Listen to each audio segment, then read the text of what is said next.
ನಮಸ್ಕಾರ ಎಲ್ರಿಗೂ, welcome to my YouTube channel. ಎಲ್ಲರಿಗೂ ನಮಸ್ಕಾರ.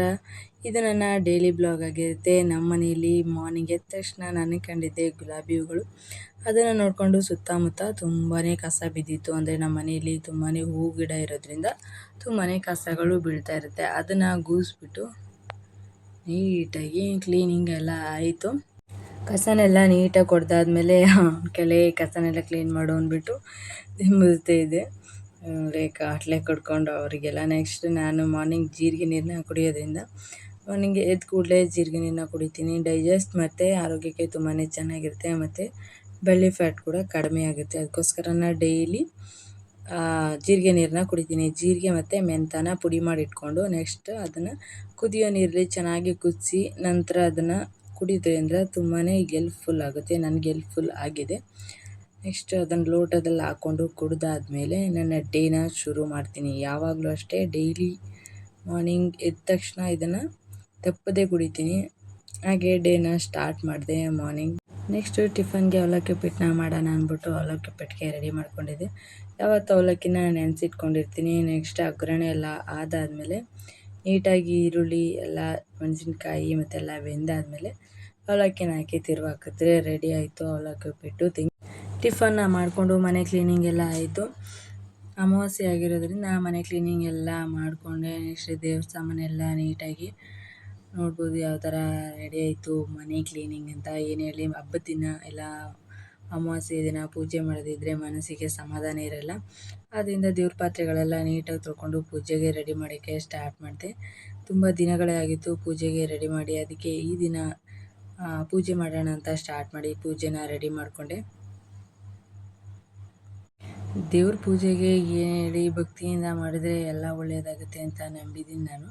ಅದಕ್ಕೋಸ್ಕರ ದೇವ್ರ ಪೂಜೆನ ಶುಕ್ರವಾರ ಸೋಮವಾರ ತಪ್ಪದೇ ಪೂಜೆನ, ಸೋಮವಾರ ತಪ್ಪದೇನೆ ಪೂಜೆನ, ಅಮಾವಾಸ್ಯೆ ದಿನ ಪೂಜೆ ಮಾಡೋದ್ರಿಂದ ತುಂಬಾ ಒಳ್ಳೆಯದಾಗುತ್ತೆ. ಅದಕ್ಕೋಸ್ಕರ ಅಮಾವಾಸ್ಯೆ ದಿನ ಭಕ್ತಿಯಿಂದ ಪೂಜೆನ ಮಾಡಿಕೊಂಡೆ. ಎಲ್ಲ ದೇವರಿಗೂ ಬೊಟ್ಟಿಟ್ಟು ಪೂಜೆನ ಮಾಡಿಕೊಂಡೆ.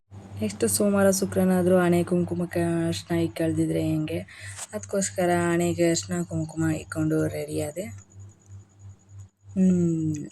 Good like A girl. ದೇವ್ರ ಪೂಜೆ ಎಲ್ಲ ಆಯಿತು. ಭಕ್ತಿಯಿಂದ ದೇವ್ರ ಪೂಜೆನೆಲ್ಲ ಮಾಡಿದೆ. ತುಂಬಾ ಖುಷಿ ಆಯಿತು. ಏನೋ ಮನಸ್ಸಿಗೆ ಒಂಥರ ರಿಲೀಫ್ ಆಯಿತು. ನನ್ನ ಮಗಳ ಜೊತೆ ಒಂದು ಫೋಟೋ ವಿಡಿಯೋನ ತಗೊಂಡು ತುಂಬಾ ಶೆಕೆ ಆಗಿತ್ತು. ಪೂಜೆ ಎಲ್ಲ ಮಾಡಿ ಅದಕ್ಕೆ ಸರ್ಬತ್ನ ಕುಡ್ಕೊಂಡು ಎಷ್ಟೇ ಕುಡಿ, ನಾನು 2 ಲೋಟ 3 ಲೋಟ ಕುಡ್ದೇ ಬಿಟ್ಟೆ. ಅಷ್ಟಾದರೂ ನಾನು ಕೂಲ್ ಆಗ್ತಾನೇ ಇರಲಿಲ್ಲ. ಅದಕ್ಕೋಸ್ಕರ ಮಜ್ಜಿಗೆನೂ ಕುಡಿದೆ. ಟಿ ವಿನ ನೋಡ್ತಾ ಮಜ್ಜಿಗೆನ ಕುಡಿಯೋದ್ರಲ್ಲಿ ಒಂಥರ ಮಜಾ ಇತ್ತು.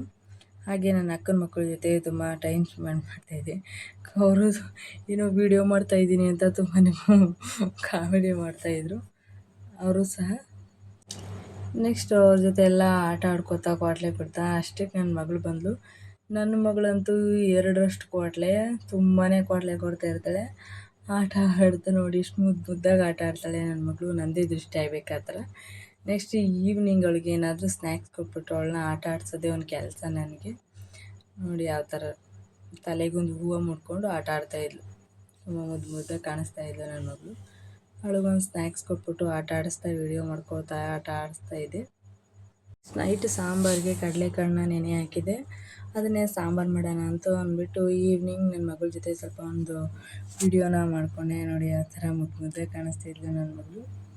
ಉಪ್ಪಿ ಕೊಡಮ್ಮ ಒಂದು ಅಂತ ರೆಡಿ ಮಾಡಿಕೊಂಡು ಅವಳನ್ನ ನೀಟಾಗಿ ಕುಡಿಸ್ಕೊಂಡು ರೆಡಿ ಮಾಡ್ತಾಯಿದ್ದೆ. ನೆಕ್ಸ್ಟ್ ನಾನು ಅಡುಗೆಗೆ ಸ್ಟಾರ್ಟ್ ಮಾಡೋಣ ಅಂದ್ಬಿಟ್ಟು ಹೋದೆ. ತುಂಬ ಅಂದರೆ ತುಂಬಾ ಸೆಕೆ. ಆ ಸೆಕೆಯಲ್ಲೂ ಟೀ ಕುಡಿಯೋದಂತೂ ನಾವು ಬಿಡೋದೇ ಇಲ್ಲ. ನಾವು ಇಂಡಿಯನ್ಸ್ ಅಂತೂ ಎಷ್ಟೇ ಸೆಕೆ ಇರಲಿ ಟೀ ಕುಡಿತಾನೆ ಇರ್ತೀವಿ.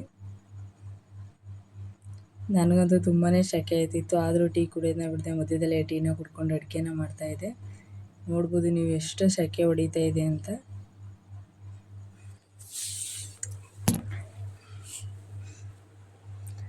ಬನ್ನಿ ಗೈಸ್, ನಾವು ಅಡುಗೆನ ಸ್ಟಾರ್ಟ್ ಮಾಡ್ಕೊಳ್ಳೋಣ. ನೆಕ್ಸ್ಟ್ ಅಡುಗೆಗೆ ರೆಡಿ ಆಯಿತು ಅಂತಲೇ ಹೇಳ್ಬೋದು. ರೆಡಿ ಆಯಿತು ಕಡಲೆಕಾಳು ಸಾಂಬಾರು. ಘಮ ಹೊಡಿತಿತ್ತು. ಕಡಲೆಕಾಳು ಮತ್ತು ಖಾರದ ಪುಡಿ ಮತ್ತು ತರಕಾರಿನೆಲ್ಲ ಹಾಕಿ ಫಸ್ಟು 1-2 ವಿಸಿಲ್ ಕೂಗಿಸ್ಕೊಂಡು ನೆಕ್ಸ್ಟ್ ಅದಕ್ಕೆ ನಾವು ರುಬ್ಬಿಟ್ಕೊಂಡಿರೋಂಥ ಮಸಾಲಾನ ಆ್ಯಡ್ ಮಾಡಿದರೆ ಸಾಂಬಾರು ತುಂಬಾ ಚೆನ್ನಾಗಿ ಬರುತ್ತೆ. ಅದಕ್ಕೋಸ್ಕರ ನಾನು ರುಬ್ಬಿಟ್ಕೊಂಡಿರೋ ಮಸಾಲಾನ ಆ್ಯಡ್ ಮಾಡಿದೆ. ತುಂಬಾ ಸಾಂಬಾರು ಚೆನ್ನಾಗಿ ಬಂತು. ಆಮೇಲೆ ಮುಚ್ಚಳ ಹಾಕಿ ಕೂಗಿಸಿದ್ರೆ ಕೂಗಿಸ್ಬೋದು, ಇಲ್ಲ ಹಾಗೇ ಬೇಯಕ್ಕಿಡ್ಬೋದು. ನಾನು ಮುಚ್ಚಳ ಹಾಕಿ ಕೂಗಿಸ್ದೆ. ನೆಕ್ಸ್ಟ್ ಒಂದು ರೌಂಡ್ ಕೂಗಿದಾದ್ಮೇಲೆ ಸೂಪರಾಗಿರೋ ಕಡಲೆ ಸಾಂಬಾರು ರೆಡಿ ಆಯಿತು. ಒಳ್ಳೆ ಘಮ ಘಮ ಕಡಲೆ ಸಾರನ್ನ ರೆಡಿ ಮಾಡಿಬಿಟ್ಟು ಈ ಕಡೆ ಕ್ಲೀನಿಂಗ್ ಡಿಪಾರ್ಟ್ಮೆಂಟ್ ಮಾಡ್ತಾನೆ ಇದೆ. ಯಾಕಂದರೆ ಹೆಣ್ಮಕ್ಳಿಗೆ ಈ ಕ್ಲೀನಿಂಗ್ ಅಂತೂ ಮಾಡ್ತಾನೆ ಇರ್ತೀವಿ. ಕೈ ಸುಟ್ಟರೂ ಸರಿ, ಏನಾದರೂ ಸರಿ, ಒರೆಸ್ಲಾ ಅಂತ ಅಂದರೆ ಇಲ್ಲದೇ ಇದ್ದರೆ ಸಮಾಧಾನ ಆಗಲ್ಲ. ಹಾಗೆ ನೀಟಾಗಿ ಒರೆಸ್ಕೊಂಡು ಅಡುಗೆ ಮಾಡ್ತಾ ವಿಡಿಯೋ ಮಾಡ್ತಾಯಿದ್ರೆ ಏನೋ ಒಂಥರ ಖುಷಿ. ನೆಕ್ಸ್ಟ್ ಉಪ್ಪು ಎಲ್ಲ ಸರಿಯಾಗಿದೆ ಅಂದ್ಬಿಟ್ಟು ಟೇಸ್ಟ್ ನೋಡಿದೆ. ಸೂಪರಾಗಿತ್ತು ಸಾಂಬಾರು, ಮಾತ್ರ ಮಸ್ತಾಗಿತ್ತು ಕಡಲೆಕಾಳು ಸಾಂಬಾರು. ನೆಕ್ಸ್ಟ್ ಅದನ್ನೆಲ್ಲ ರೆಡಿ ಮಾಡಿ ನೆಕ್ಸ್ಟು ನಾನು ಮತ್ತೆ ಟೀ ಕುಡಿಯೋಕ್ಕೆ ಹೋದೆ. ನೆಕ್ಸ್ಟ್ ಟೀ ಕುಡಿತಾ ಇರುವಾಗ ನಮ್ಮ ಪಕ್ಕದ ಊರಲ್ಲಿ ಒಂದು ಮದುವೆ ಇತ್ತು. ಅವರು ಕಾರ್ಡನ್ನ ಕೊಟ್ಟರು. ಆ ಕಾರ್ಡು ತುಂಬಾ ಗ್ರ್ಯಾಂಡಾಗಿತ್ತು. ಅದನ್ನು ನೋಡಿಕೊಂಡು ಕಾರ್ಡ್ ಎಷ್ಟು ಗ್ರ್ಯಾಂಡಾಗಿದ್ರೇನು ಮದುವೆ ಆಗಿ ಗಂಡ ಹೆಂಡತಿ ಎಷ್ಟು ಸಂತೋಷವಾಗಿರ್ತಾರೆ ಅನ್ನೋದೇ ಮುಖ್ಯ, ಏನಂತೀರ? ಹಾಗೆ ನಮ್ಮ ಪಕ್ಕದೂರದೇ ಮದುವೆ ಆಗಿರೋದ್ರಿಂದ ಕಾರ್ಡನ್ನ ಓದ್ತಾ ಟೀನ ಕುಡಿತಾ ಇದ್ದೆ. ಈ ಸೆಕೆಯಲ್ಲಿ ಟೀ ಕುಡಿಯೋದು ಒಳ್ಳೆ ಮಜಾ. ನೆಕ್ಸ್ಟು ನಿನ್ನ ಮಗಳು ಹೊಡೆದ್ಬಿಟ್ಲು ಅಂದ್ಬಿಟ್ಟು ಬಂದಿದ್ಲು ನನ್ನ ಅಕ್ಕನ ಮಗಳು. ಅವಳಿಗೆ ಸಮಾಧಾನ ಮಾಡಿಬಿಟ್ಟು ಅಷ್ಟಕ್ಕೆ ಈವ್ನಿಂಗ್ ಆಗೇ ಹೋಗಿತ್ತು, ಟೈಮ್ ಆಗೇ ಹೋಯ್ತು ಅಷ್ಟಕ್ಕೆ. ಏನು ಹೇಳಿ, ಈ ಬೇಸಿಗೆಗಾಲದಲ್ಲಿ ಟೈಮ್ ಎಷ್ಟು ಬೇಗ ಆಗುತ್ತೆ ಅನ್ನೋದೇ ಗೊತ್ತಾಗಲ್ಲ. ನೆಕ್ಸ್ಟ್ ನನ್ನ ಮಗಳೆಲ್ಲಪ್ಪ ಅಂತ ಹುಡುಕೊಂಡು ಬರೋಕ್ಕೆ ಹೋಗಿದ್ರೆ ನನ್ನ ಮಗಳು ಬೀದಿ ರೋಡಲ್ಲಿ ಬಿತ್ತು ಒದ್ದಾಡ್ತಾಳೆ ಗೈಸ್. ಏನೇ ಹೇಳಿದ್ರು ತಲೆ ಕೆಡಿಸ್ಕೊಳ್ಳಲ್ಲ, ಸುಮ್ಮನೆ ಬಿದ್ಕೊ ಒದ್ದಾಡ್ತಾ ಇರ್ತಾಳೆ. ನೋಡ್ಬೋದು ಯಾವ ಥರ ಒದ್ದಾಡ್ತಿದ್ದಾಳೆ ಅಂತ. ಎಷ್ಟು ಹೇಳಿದ್ರು ಕೇಳಲ್ಲ. ಈವ್ನಿಂಗ್ ಮಾರ್ನಿಂಗ್ 2 ಸಾರಿನೂ ಅಷ್ಟೇ ರೋಡಲ್ಲೇ ಬಿದ್ದು ಒದ್ದಾಡ್ತಾ ಇರ್ತಾಳೆ. ಖುಷಿನೇ ನನ್ನ ಖುಷಿ ಅಂತ ಆಟ ಆಡೋಕ್ಕೆ ಬಿಟ್ಬಿಡ್ತೀನಿ. ಅಷ್ಟಕ್ಕೆ ಸಂಜೆ ಈವ್ನಿಂಗ್ ಸೂರ್ಯನೂ ಬಾಯಿ ಹೇಳಿ ಹೊರಟ. ನೆಕ್ಸ್ಟ್ ನಾನು ನನ್ನ ಮಕ್ಕಳನ್ನ ಒಳಗಡೆ ಕರ್ಕೊಂಡ್ಬಂದು ಊಟನ ಹಾಕ್ಕೊಟ್ಟೆ. ಅವರು ಕೂಡ ಊಟನ ಮಾಡಿದ್ರು. ನನ್ನ ಮಗಳು ಇವಾಗ ಏನು ಸ್ಟಾರ್ಟ್ ಮಾಡಿದ್ದಾಳೆ ಅಂದರೆ ಅವಳು ಊಟ ಮಾಡೋಕ್ಕೆ ಸ್ಟಾರ್ಟ್ ಮಾಡಿದ್ದಾಳೆ. ಅವಳು ನನ್ನ ಕೈ ತುತ್ತು ತಿನ್ನೋದಕ್ಕಿಂತ ಹೆಚ್ಚಾಗಿ ನಾನು ತಿಂತೀನಿ ಕೊಡಮ್ಮ ಅಂದ್ಬಿಟ್ಟು ತಟ್ಟೆಗೆ ಹಾಕಿಸ್ಕೊ ತಿಂತಾಳೆ. ಅದೊಂದೇ ಖುಷಿ. ಮಕ್ಕಳು ಎಷ್ಟು ಬೇಗ ದೊಡ್ಡವರಾಗ್ತಾರೆ ಅನ್ನೋದನ್ನು ನನ್ನ ಕಣ್ಣಲ್ಲಿ ನನಗೆ ನಂಬೋಕ್ಕೆ ಆಗ್ತಿಲ್ಲ. ಅವರಿಬ್ಬರು ಊಟ ಮಾಡ್ತಿದ್ದಾರೆ, ನಾನು ಊಟ ಮಾಡ್ತೀನಿ ಕೊಡು ಅಂದ್ಬಿಟ್ಟು ಹಾಕಿಸ್ಕೊ ಊಟ ಮಾಡ್ತಾಯಿದ್ಲು. ಊಟ ಎಲ್ಲ ಆದಮೇಲೆ ಆ ಮಕ್ಳಿಗೆ ಊಟ ಮಾಡಿಸಿ ನಾವು ಟೆಂಪಲ್ಗೆ ಹೋಗಬೇಕಾಗಿತ್ತು. ನಾನು ಮತ್ತು ನನ್ನ ಫ್ರೆಂಡು. ಮನೆ ದೇವರು ಸುಡ್ಗಾಡು ಮಸ್ನಮ್ಮ ಟೆಂಪಲ್, ಅಲ್ಲಿಗೆ ಹೋಗಬೇಕಾಗಿತ್ತು. ಅಲ್ಲಿಗೆ ನಾನು ನನ್ನ ಫ್ರೆಂಡು ಮತ್ತು ನನ್ನ ಮಕ್ಕಳು 3 ಜನನೂ ಹೋದ್ವಿ. ತುಂಬಾ ಅಭಿಷೇಕ ಇದ್ದಿದ್ದರಿಂದ ತುಂಬಾ ಅಭಿಷೇಕ ಪೂಜೆನ ಮಾಡಿಸ್ತಾಯಿದ್ರು. ನನ್ನ ಮಗಳು ಅಷ್ಟೇ ಭಕ್ತಿಯಿಂದ ದೇವರಿಗೆ ಕೈ ಮುಗಿದು ಪೂಜೆ ಎಲ್ಲ ಮಾಡ್ತಾಯಿದ್ಲು. ನೋಡ್ಬೋದು ಎಷ್ಟು ಕ್ಯೂಟಾಗಿ ಆಟ ಆಡ್ತಾಯಿದ್ದಾಳೆ ಅಂತ. ದೇವ್ರನ್ನ ಭಕ್ತಿಯಿಂದ ಪೂಜೆ ಎಲ್ಲ ಆಯಿತು. ಒಂದೊಂದು ಅಭಿಷೇಕ ನಡೆಯುತ್ತೆ. ಹಾಲಿನ ಅಭಿಷೇಕ ನಡೆಯುತ್ತೆ, ಎಳ್ನೀರು ಅಭಿಷೇಕ ನಡೆಯುತ್ತೆ, ಸಿಹಿ ಆದರೆ ಎಲ್ಲ ಥರ ಜೇನುತುಪ್ಪ ಎಲ್ಲ ಥರದ ಅಭಿಷೇಕನೂ ನಡೆಯುತ್ತೆ. ತಾಯಿನ ಈ ಥರ ಹತ್ತಿರದಿಂದ ಅಭಿಷೇಕ ಮಾಡೋದು ನೋಡೋದೊಂದು ಭಾಗ್ಯ ಅಂತ ಹೇಳ್ಬೋದು. ಈ ವೀಕ್ ನನಗೆ ತುಂಬಾ ಸ್ಪೆಷಲ್ ಅಂತ ಹೇಳ್ಬೋದು. ಯಾಕಂದರೆ ಈ ವೀಕ್ ತುಂಬಾ ಖುಷಿಯಿಂದ ಇತ್ತು. ಅದಕ್ಕೋಸ್ಕರ ತಾಯಿ ದರ್ಶನವೂ ಅಷ್ಟೇ ತುಂಬಾ ಖುಷಿಯಿಂದನೇ ಆಯಿತು ಅಂತ ಹೇಳ್ಬೋದು. ತಾಯಿನ ನೋಡ್ತಾ ಇದ್ದರೆ 2 ಕಣ್ಣು ಸಾಲದು. ಈ ಅಭಿಷೇಕ ಪೂಜೆನ ನೋಡ್ತಾ ಇದ್ದರೆ ಜೀವನ ಪಾವನ ಅಂತ ಅನ್ನಿಸ್ತದೆ. ತುಂಬಾ ಚೆನ್ನಾಗಿತ್ತು ಮಾತ್ರ ಪೂಜೆ. ಈ ಪೂಜೆಯಲ್ಲಿ ಏನಪ್ಪ ವಿಶೇಷ ಅಂದರೆ ಫಸ್ಟು ಸ್ವಲ್ಪ ಪ್ರಸಾದನ ಕೊಡ್ತಾರೆ.